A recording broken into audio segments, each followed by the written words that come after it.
What keeps us here? What keeps us here? Sometimes we don't know. The children. The Yeah. children keep us here.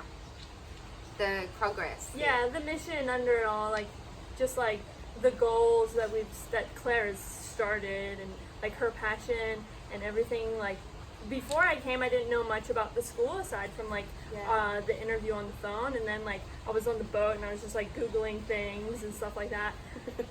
Probably a little late, but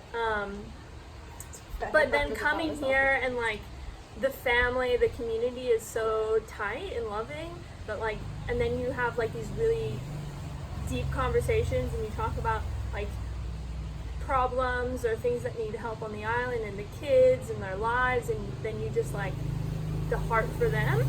Yeah, there's like a depth to our relationship with the students that you wouldn't normally have in a school, because Yeah. we have to be involved in every aspect of their lives in Not order to just- get them yeah. educated. Not just invested in education, Yeah, but Yeah. invested in we've their known them. Yeah. I've known Yeah. Vincent for 2 years, and I've always had him in the classroom or around, and Yeah. so I see him growing, Yeah. and other kids as well. It's like, it's so special.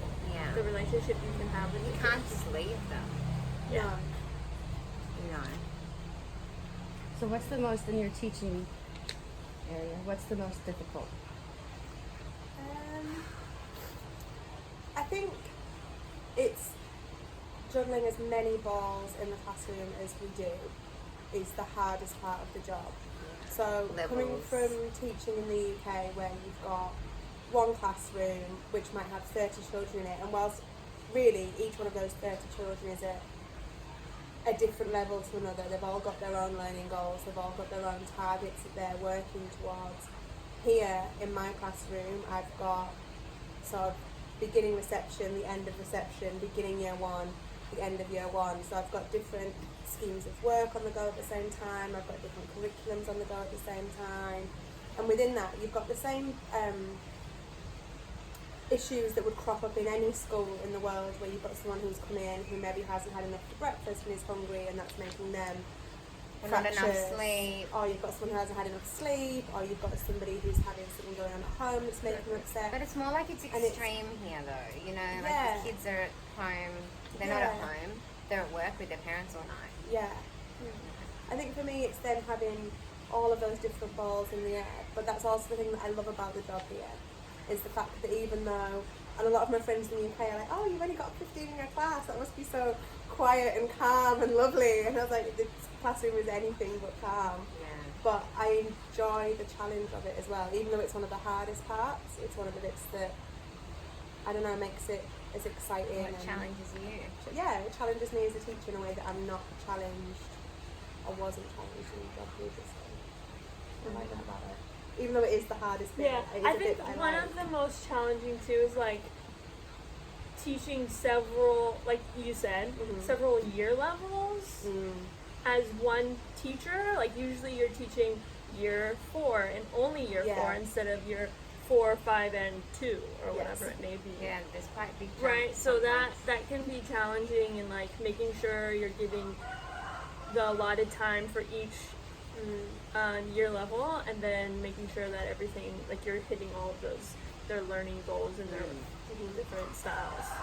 I find the biggest challenge is the cultural difference in the parenting, and because it's so different when it comes to education at home, the attitude at home towards their education really impacts on the kids. So we don't have kids going home and doing their readers with their families. They don't have parents that necessarily understand anything that they're looking at when it comes to homework. So everything relies on these teachers to do everything, you know.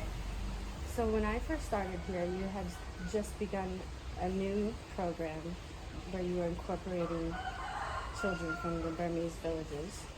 Yeah, we've always had Burmese children in the school, but we wanted to create a completely Burmese class that would be an English Burmese program to focus on them speaking English and getting their English up to scratch, and then transitioning them into the school community so that they can continue to learn with the other children.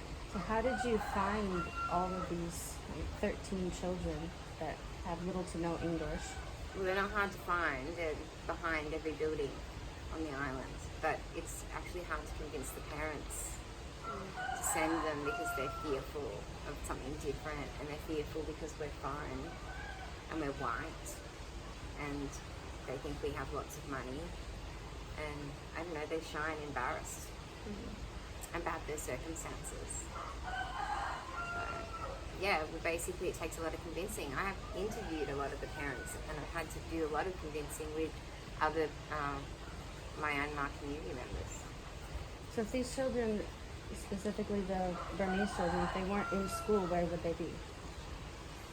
Either at home, not being watched, doing nothing, so causing trouble or doing something dangerous, or playing with sticks, hanging from trees. Or they get sent back to Burma, where they're usually with family they don't know, so it'll be a distant relative. And they might either work or they might go to school. And if they go to school, well, the Burmese parents that we've spoken to have said that the schools are so unsanitary and so dangerous that it's almost like a choice between whether you want your child to get sick and learn. Right. So it's a toss-up for them. So that would be their options. Time out.